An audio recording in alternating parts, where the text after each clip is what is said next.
Hello guys, I'm Dr. Praveen Bhatia, Director Bhatia Dental Pulse, Janakpur, new Delhi. Friends, आज का मेरा विषय रहेगा दांत घिसकर छोटे छोटे हो गए हैं, यानी कहें कि जब दांत घिस जाते हैं तो क्या हम इसे निकलवा दें या क्या इन्हें बचाया जा सकता है।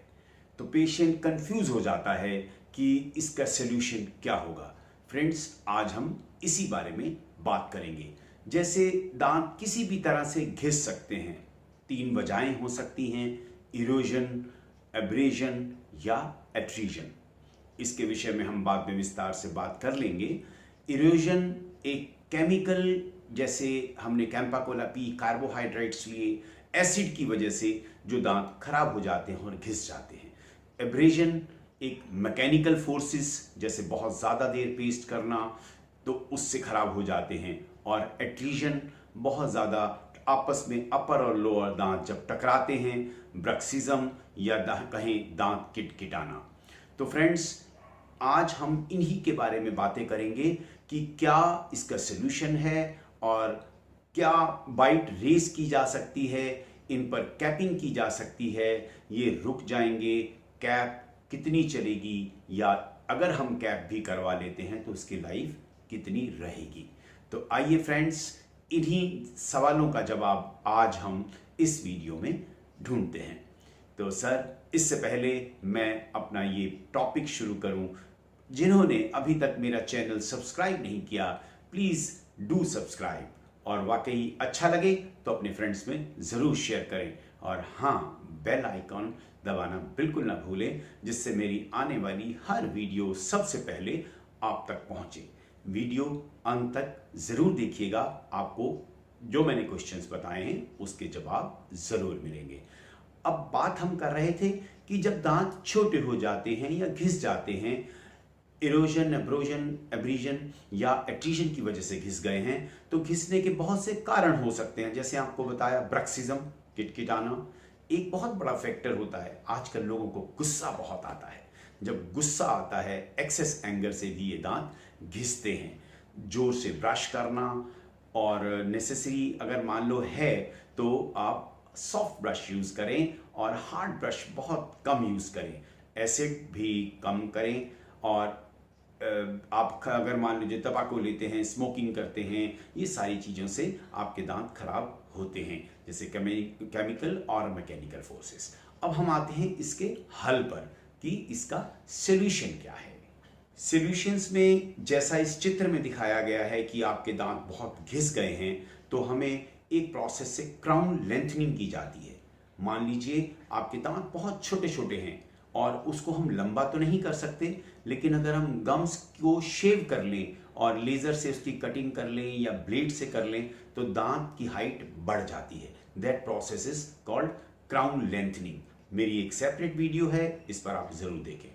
उसके बाद अगर आपको लगता है कि अभी दांतों में सेंसिटिविटी हो गई है तो रूट कैनाल करा लें, और रूट कैनाल कराने के बाद उसके ऊपर फिर कैपिंग हो सकती है।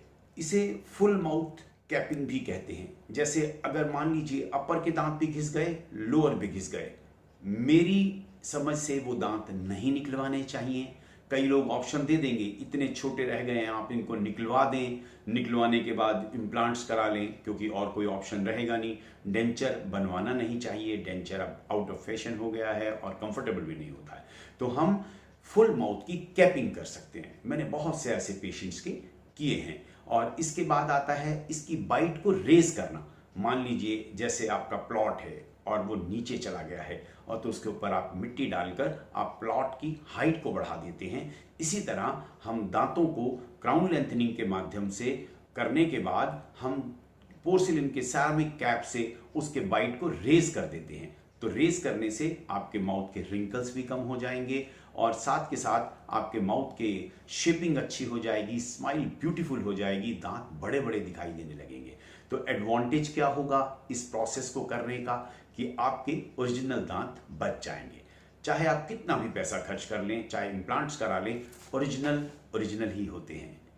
फ्रेंड्स, पेशेंट्स पूछते हैं इस सारे प्रोसेस में समय कितना लगेगा। समय अप्रॉक्सीमेटली 20 to 30 डेज लगेंगे, क्योंकि मान लीजिए 14 टीथ अपर हैं, 14 टीथ लोअर हैं, तो 28 टीथ को पहले कटिंग करना उनके, जो क्योंकि बकल साइड से ही कटिंग होगी या लिंगुअल साइड से। ऑक्लूजल तो ऑलरेडी ही शॉर्ट है, तो दांत छोटे को और आप क्या छोटा करेंगे। तो इसमें फुल माउथ रिहेबिलिटेशन का केस है, तो इसमें अप्रॉक्सीमेटली 1 मंथ लग जाएगा। और प्रॉब्लम्स की बात करें, शुरू शुरू में सेंसिटिविटी होगी but will be settled after process, क्योंकि जब प्रोसीजर पूरा हो जाएगा उन सब पे कैप आ जाएगी, जिसमें हमें लगेगा कि दांत बहुत ज़्यादा सेंसिटिव है, क्योंकि हम ऑक्लूजल सरफेस से तो हम ग्राइंड कर ही नहीं रहे। अगर लगेगा तो उस दांत की रूट कैनाल की जा सकती है। एक प्रश्न दोस्तों और आता है, सारा कुछ कर लिया, आज से 4 साल या 5 साल बाद कोई दांत में ट्रबल करते हैं, तो क्या कैप सारे निकालने पड़ेंगे? नहीं फ्रेंड्स, आजकल कैप के ऊपर से ही एक नेचुरल दांत में जैसे हम रूट कैनाल करते हैं, दांत के ब्रिज के लगे लगे भी हम रूट कैनाल कर सकते हैं। और खर्च की बात करें, खर्च ये भी बहुत इंपॉर्टेंट इशू है कि आपकी चेकबुक पर और पॉकेट पे कितना लोड पड़ने वाला है। तो आप मानिए कि अगर हम अपने क्लिनिक पे 3500 एक कैप का लेते हैं, तो अप्रॉक्सीमेटली 14 कैप्स चाहिए। 14 कैप्स में 49,000 वो लगा। If root canal is required 2500 या 2500 कहें हम रूट कैनाल का चार्ज करते हैं। क्राउन लेंथनिंग भी 500 पर टूथ होती है, तो अप्रॉक्सीमेटली 45,000 to 55,000 आपका लोअर सेगमेंट में खर्च होगा। अगर अपर के ठीक हैं तो उनको छेड़ने की जरूरत नहीं पड़ेगी। कभी बहुत छोटे दांत नहीं हुए, लेकिन दांत छोटे होते जा रहे हैं, आपके दांत किटकिटाते हैं, उसको ब्रक्सिज्म बोलते हैं, उसकी वजह से अगर हो रहे हैं, तो इसका एक हल और आता है कि इसके ऊपर हम नाइट गार्ड लगा दें। रात को ज़्यादातर हम दांत किटकिटाते हैं, तो नाइट गार्ड लगाने से आपका लोड या अपर के टीथ लोअर पे नहीं टकराएंगे, लोअर के टीथ अपर पे नहीं टकराएंगे। ये भी एक अच्छा समाधान है। तो ये फ्रेंड्स बहुत इंपॉर्टेंट सब्जेक्ट और कंफ्यूजन लोगों का दूर करने वाला सब्जेक्ट कि हम छोटे हो गए हैं दांत और मैं इसको निकलवा दूं या रख लूं। निकलवाते हैं तो इम्प्लांट्स यकीन मानिए बहुत ही कॉस्टली है, लैक्स में है, और एक आर्टिफिशियल तो आर्टिफिशियल हैं। तो फ्रेंड्स, आशा है आपको ये टॉपिक अच्छा लगा होगा। अगर वाकई अच्छा लगे अपने फ्रेंड्स में ज़रूर शेयर करें।